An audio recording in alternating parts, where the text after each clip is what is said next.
Olá, queridos, graça e paz. Eu sou o pastor Henrique, pastor de família da nossa igreja. Sou também líder do curso Casados para Sempre, que compõe também o Ministério de Família de nossa igreja. Estamos aqui neste dia para atendendo aí o convite da nossa irmã Patrícia, que é líder do Ministério de Ensino da nossa igreja, e todos os irmãos que compõem o Ministério de Ensino. As EBD online, que tem nos abençoado muito. Tenho certeza que tem trago a luz da palavra de Deus para dentro do seu lar, nesses dias tão difíceis, de pandemia. Que Deus venha aí abençoar a sua vida, que você possa abrir o seu coração, a sua mente, os seus ouvidos, para ouvir, entender e compreender tudo aquilo que o Senhor tem a dizer através da tua palavra e por intermédio do teu Espírito. Que Deus te abençoe. Amém? Hoje nós iremos tratar sobre os temperamentos no relacionamento conjugal. E quando nós falamos de temperamentos no nosso relacionamento conjugal, essa palavra temperamento, ela tem como raiz a palavra tempero, E nós sabemos que o tempero dá sabor, dá paladar, traz uma diferença enorme para uma refeição. Uma refeição sem tempero, ela não é muito boa, você sabe disso, Então, é uma pergunta que não quer calar a mim ou você nesse momento. E eu gostaria também de fazer essa pergunta. Como é que anda o tempero no seu relacionamento conjugal? Ou melhor dizendo, como é que anda o seu tempero na sua casa? Como é que anda o seu tempero no seu quarto? Queridos, o temperamento no nosso relacionamento conjugal, ele tem uma influência. Os temperamentos, eles refletem muito. E por isso nós gostaríamos de tratar nesse estudo sobre alguns temperamentos. Temperamentos que nós precisamos refletir sobre ele e pensar como é que anda os nossos temperamentos no nosso relacionamento. Então, o primeiro temperamento que nós gostaríamos de tratar nesse estudo seria o temperamento da apatia, da pessoa apática. E, queridos, no nosso curso de Casados para Sempre, nas nossas turmas, nós costumamos, infelizmente, ouvir muitas queixas, queixas de maridos, queixas de esposas, que trazem para a gente essa questão que o relacionamento dela ela tem vivido um relacionamento muito apático, um relacionamento com muita timidez. E quando nós pensamos em apatia, eu gostaria aqui de trazer alguns exemplos sobre a apatia. O que é uma pessoa apática, pastor? Uma pessoa apática é uma pessoa que tem dificuldade em se relacionar com outras pessoas. Uma pessoa apática é uma pessoa melancólica, uma pessoa fechada, uma pessoa teimosa, uma pessoa passiva, uma pessoa indiferente, preguiçosa e difícil de se conhecer e que gosta de rotinas. Então, uma pessoa apática, ela tem essas qualidades negativas que interferem negativamente em qualquer tipo de relacionamento e muito mais num relacionamento conjugal. Uma pessoa apática, ela traz morte ao seu casamento através, sabe de quê? Através do silêncio. Porque uma pessoa apática, ela tem, por consequência de ser uma pessoa fechada. E essa é uma grande questão que nós ouvimos, as queixas, que no seu relacionamento, a sua esposa, o marido diz que ela é uma pessoa fechada, que é uma pessoa tímida, que é uma pessoa indiferente, uma pessoa passiva. E o esposo também fala da sua esposa. Então, queridos, quando há esse sentimento, há essa discordância dentro de um casamento, quando há ali uma apatia, esse temperamento terrível acaba com qualquer tipo de casamento. E nós, quando falamos em pessoas fechadas, pessoas que se fecham, a pessoa apática, nós pensamos em que? Pessoas que não querem se relacionar, pessoas com dificuldade de se relacionar até mesmo com seu cônjuge. E pessoas assim, queridos, nós entendemos que na vida dela, ela precisa entender que não pode faltar o diálogo. E essa palavra diálogo é uma palavra muito importante, porque ela vem do grego, você sabia? É dia. Dia nos remetem ao quê? A luz, claridade, sol. E logos, que é a segunda palavra, que é a palavra diálogo, na verdade são duas palavras que elas se unem para trazer esse significado. Logos quer dizer palavra, comunicação. Então, logo, dia, sol, claridade, com logos, palavra e comunicação. Então, logo se forma essa palavra diálogo. O que não pode faltar em um relacionamento conjugal é o diálogo. Queridos, se está faltando o diálogo no seu relacionamento, que a falta do diálogo, né, que vem pela apatia, por um relacionamento apático, um relacionamento fechado, um relacionamento com timidez, queridos, o seu relacionamento está correndo um sério risco. E você precisa entender isso neste estudo.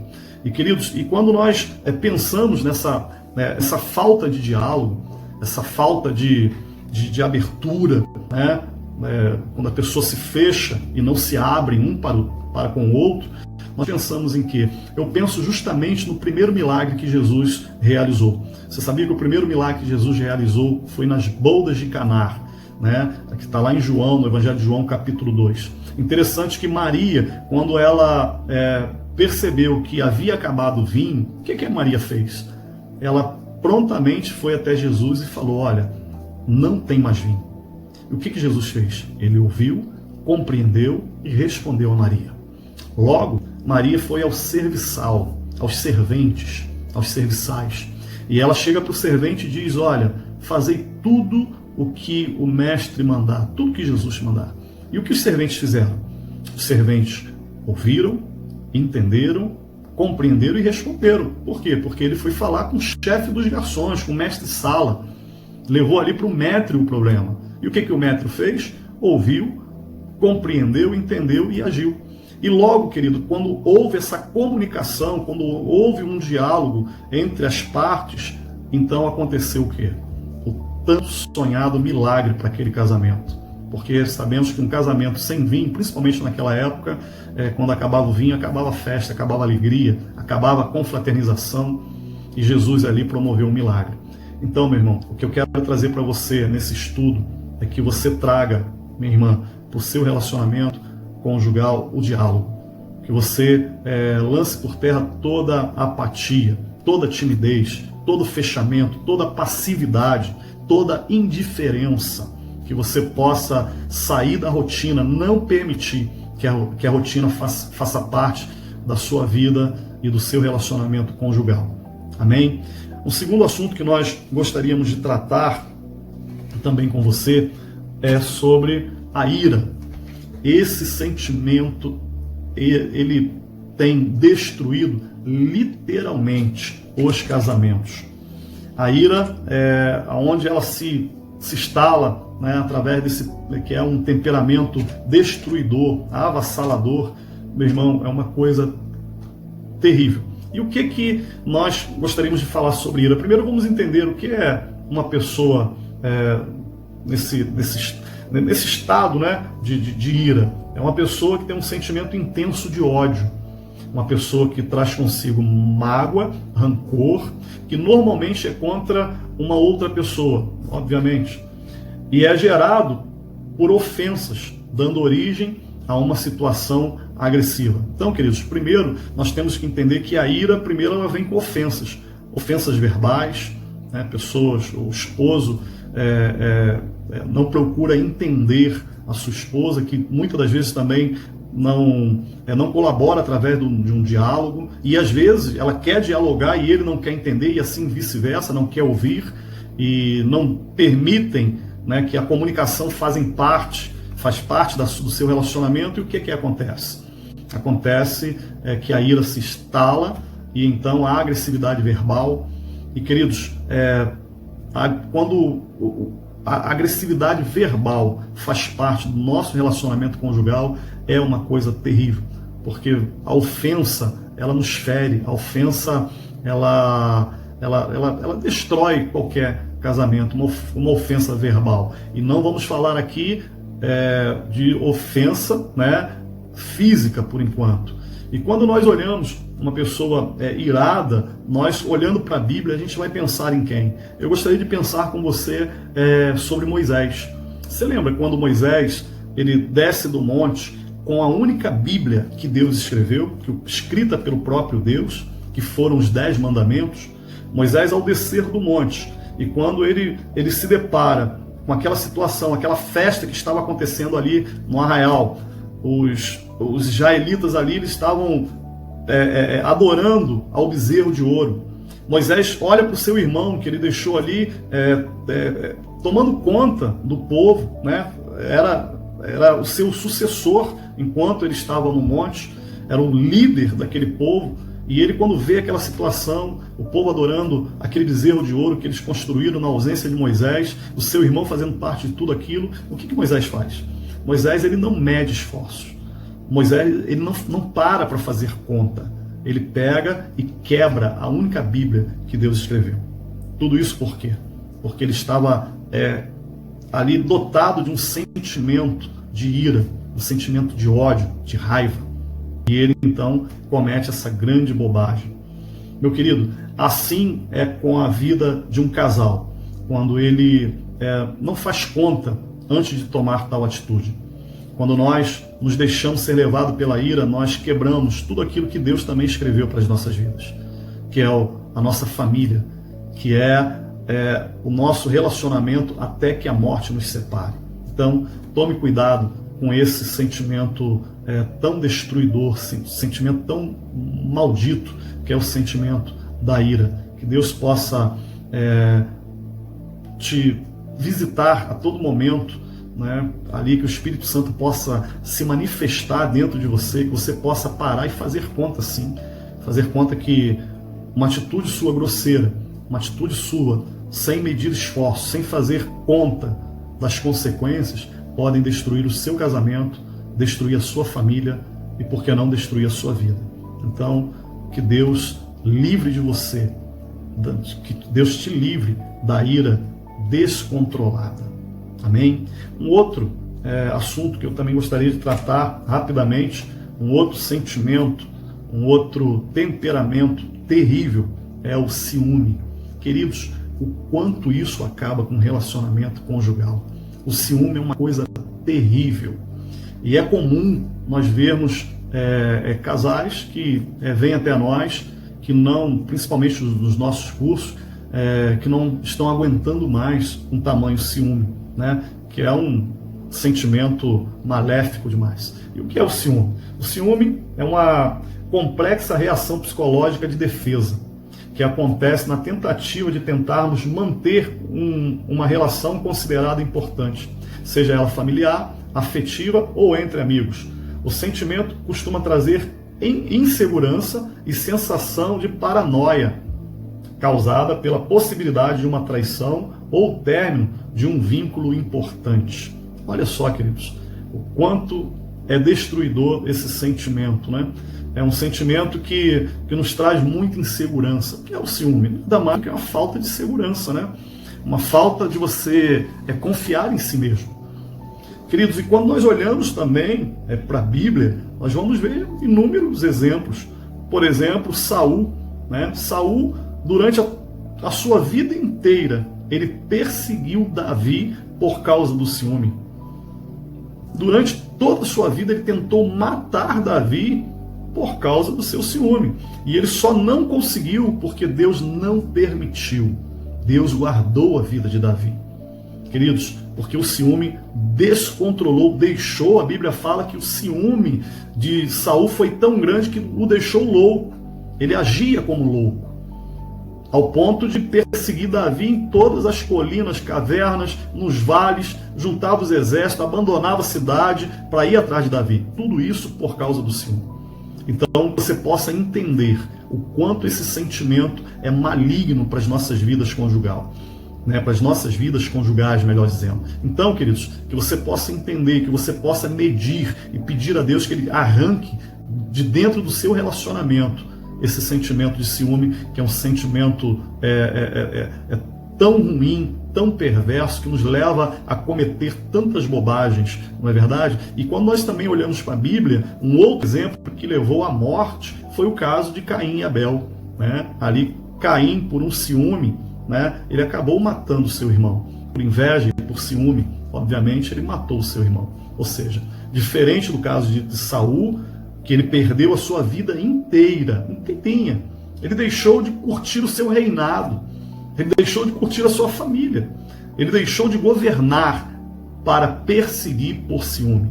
E assim é no nosso relacionamento, né? Muitas vezes nós deixamos de gozar, né, do nosso relacionamento, gozar do nosso casamento por causa de ciúme, por causa de um sentimento que não vai nos levar a lugar nenhum, por uma insegurança. E nós deixamos de viver o melhor de Deus, né? E quando esse ciúme ele chega ao extremo, né, da agressão física, igual foi o caso de Caim, aí, queridos, é onde tudo não tem mais jeito, né? Quando nós chegamos a agredir o nosso cônjuge por ciúmes, né? E nós temos visto hoje nos noticiários, é comum, né, homens que agridem as suas esposas por ciúme, e muitas das vezes uma força descontrolada, né, leva ali ao óbito, né, à morte. E também tem sido aí com as esposas, né, casos que nós temos visto aqui, que não vale a pena comentar, né, de esposas também que têm agido da mesma forma.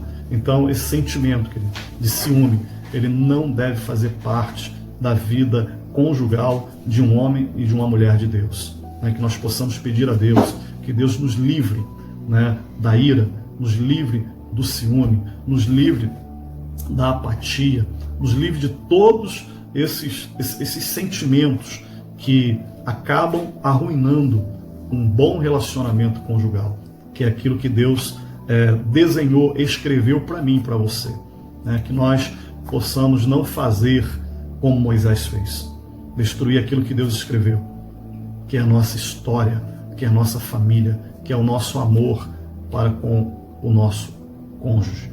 Amém? Então, agora nós vamos tratar sobre os temperamentos positivos na vida conjugal. E o primeiro temperamento positivo que iremos tratar nesse momento, nós vamos falar sobre a paciência, né? Qual o significado da paciência? Eu coloquei aqui, está aí para você ler comigo. A paciência significa ter autodomínio, quando não se pode controlar a maneira de agir das pessoas ou quando as coisas não saem como se quer. Queridos, a paciência é fundamental na vida de um casal. Nós precisamos a todo tempo ter paciência um com o outro, exercitar a paciência. Você sabe que a paciência é um exercício que nós precisamos exercitar por toda a nossa vida de casados. Então, queridos, que você possa pedir a Deus para que Ele venha lhe conceder paciência, e que você que você deva pegar toda a paciência que o Senhor venha lhe conceder e você venha exercitar essa paciência. Nós necessitamos disso. A todo tempo, ser paciente com o nosso cônjuge. A todo tempo, nós compreendermos a fraqueza um dos outros. E quando nós falamos de paciência, na Bíblia eu acho lindo quando nós olhamos para a vida de Jó e vemos ali, né, toda a sua família ser comprometida, né, todos os seus bens. Nós conhecemos a história, né, os seus 10 meninos, os seus 10 filhos, né, e filhas morreram tragicamente. Ele perdeu ali os seus bens, enfim. Quando ele se lança por terra, e ali nós não sabemos por quanto tempo, mas quando ele reconhece que aquilo que Deus deu, Deus mesmo tirou, né, e ele ali adora o nome do Senhor, nós conhecemos a história quando a sua própria esposa, né, logo depois, ela mandou que ele amaldiçoasse o seu Deus, né, e morresse, porque estava enfermo, porque estava falido e porque não tinha mais um filho, né, para estar junto com ele. E então o que Jó faz? Ele diz: olha, como fala uma louca, tu falaste agora contra o nosso Deus. Queridos, ele em momento nenhum você vê Jó agredir a sua esposa fisicamente, Jó alterar, né, o seu tom de voz, a sua maneira de ser. Jó tratou tudo o que ele estava vivendo, ele atribuiu que Deus estava no controle. Queridos, se você quer ter paciência na sua vida conjugal, então entenda que tudo que está acontecendo ou que vier a acontecer sobre sua vida, entenda que Deus está no controle dela. E então você vai começar a exercitar a paciência através do Espírito Santo que habita em nós. queridos. Então, que você possa entender. E Jó, queridos, quando ele age dessa forma, nós podemos ver que a Bíblia vai nos dar indícios que a sua esposa não lhe abandonou. Ela tinha tudo para lhe abandonar. Ela não tinha mais filhos com ele. Ela era casada com um homem mais rico do Oriente. E daí então ela se encontra com um homem pobre. O esposo dela não é mais aquele homem importante. Era um homem pobre, um homem falido. E para piorar a situação, um homem enfermo. E como que nós vamos ver que Jó ainda tinha a sua esposa do seu lado? Nós encontramos isso, interessante nós lermos rapidamente, lá em Jó, eu gostaria de ler para você, no capítulo 19 e no verso 17, olha o que o Jó diz: o meu hálito é intolerável à minha mulher.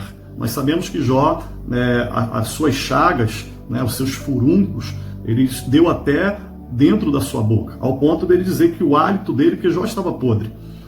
A realidade era essa. E seu hálito era insuportável à sua esposa. Para ele entender que o seu hálito era insuportável à sua esposa, nada mais nos leva a crer, nada menos, que a sua esposa ainda estava ao seu lado. Tudo isso por quê? Porque ele, em momento nenhum, ele agiu diferente com a sua esposa também. Ele foi paciente com ela. Ele exerceu a paciência. E é o que nós precisamos, queridos, exercer a paciência com o nosso cônjuge todos os dias. Amém, queridos? Um outro assunto que eu gostaria também de tratar com você, um outro aspecto, sobre o quebrantamento. O que é um quebrantamento na vida de um casal? Um casal que não tem um coração quebrantado, um casal que ele não consegue reconhecer as suas limitações, um casal que ele não consegue reconhecer as suas falhas, os seus erros. Eu acho que não é um casal promissor. Um esposo que não consegue identificar que ele precisa ter um coração quebrantado, uma esposa que não consegue identificar que ela precisa ter um coração quebrantado, forma ali uma família, um casal com muita deformidade. Então nós precisamos, querido, entender isso. E eu gosto do Salmo 51, no verso 17, que Davi diz que Deus não rejeita um coração quebrantado. Queridos, Deus não rejeita um coração quebrantado. E quando nós olhamos e vemos que Deus, o próprio Deus, não rejeita um coração quebrantado, eu quero lhe dizer uma coisa: o nosso cônjuge também não rejeita um coração quebrantado. Quando nós reconhecemos as nossas falhas, quando nós reconhecemos os nossos erros, nós temos a certeza, queridos, que o nosso esposo, a nossa esposa, ela também não vai rejeitar o nosso coração quando nós reconhecemos o nosso erro e a nossa falha. E isso, queridos, precisa ser exercitado também no nosso relacionamento. Nós precisamos exercitar o perdão, pedir o perdão, reconhecer que somos falhos, que erramos, que tentamos acertar muitas vezes, mas também muitas vezes nós erramos e não conseguimos alcançar aquilo que tanto almejamos. Então que você possa entender isso, que você possa trazer esse coração quebrantado e contrito para junto da sua vida conjugal. Eu falei esses dias na igreja sobre Isaías. Isaías capítulo 6 é uma coisa linda, quando ele vê o Senhor assentado no alto sublime trono. E quando ele vê ali os serafins voando por trás do trono de Deus. E então Isaías, quando ele se depara com aquela cena linda, ele brada dizendo: ai de mim que vou perecendo, que sou homem de lábios impuros e habito no meio de um povo de impuros lábios. Queridos, quando Isaías reconhece a sua pequenez, quando Isaías reconhece que ele era uma pessoa que não merecia contemplar ali tudo aquilo que ele havia visto, aí então o Senhor vem através de um anjo, manda os serafins vir e tocar-lhe, ele toca nos seus lábios. E então ali ele é purificado, seus pecados é purificado. E então Isaías, quando o Senhor vai e brada dizendo: a quem enviarei? E quem há de ir por nós? Isaías então, ele se levanta e diz: eis-me aqui, envia-me a mim. Queridos, Isaías só teve a condição de dizer para o Senhor, para enviar a ele, depois que ele reconheceu que ele era fraco, que ele era pecador e que ele era indigno. Então, queridos, muitas coisas nós não alcançamos porque nós temos um coração contrário ao coração de Isaías, um coração contrário ao coração de Davi, porque nós endurecemos o nosso coração, nós endurecemos, deixamos a altivez falar mais alto. Nós queremos demonstrar para o nosso cônjuge que nós nunca erramos, que sempre estamos certos, né? Que, enfim, quem é o dono da razão somos nós. E quando nós agimos dessa forma, queridos, o nosso relacionamento ele não vai andar bem. Nosso relacionamento não vai ter um fim que o Senhor deseja.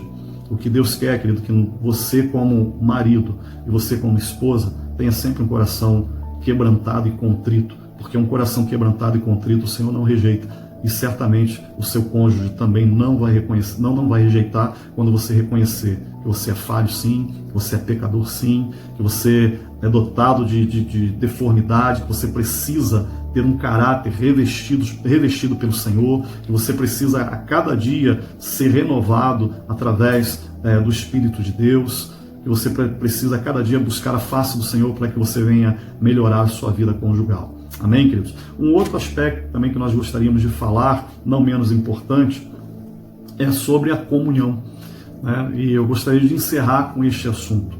O que é uma comunhão na vida de um casal? Queridos, você não faz ideia do que a importância de quando um casal eles caminham juntos, quando eles têm um só propósito, uma só visão, quando eles vivem em comunhão, literalmente. O que é comunhão?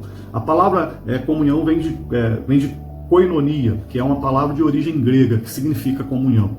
Este termo se tornou muito comum entre nós cristãos, sendo utilizado no sentido de companheirismo, de participação, de compartilhamento, de contribuição com o nosso próximo e com o nosso Deus. A comunhão tem uma sintonia de sentimentos, o modo de pensar são iguais, o modo de agir, enfim. Nós precisamos, querido, caminhar em comunhão com o nosso cônjuge. Nós precisamos nos sintonizar um com os outros. Então isso é ter comunhão. Nós, querido, quando nós nos reunimos no templo para adorar o Senhor, nós ali estamos em comunhão.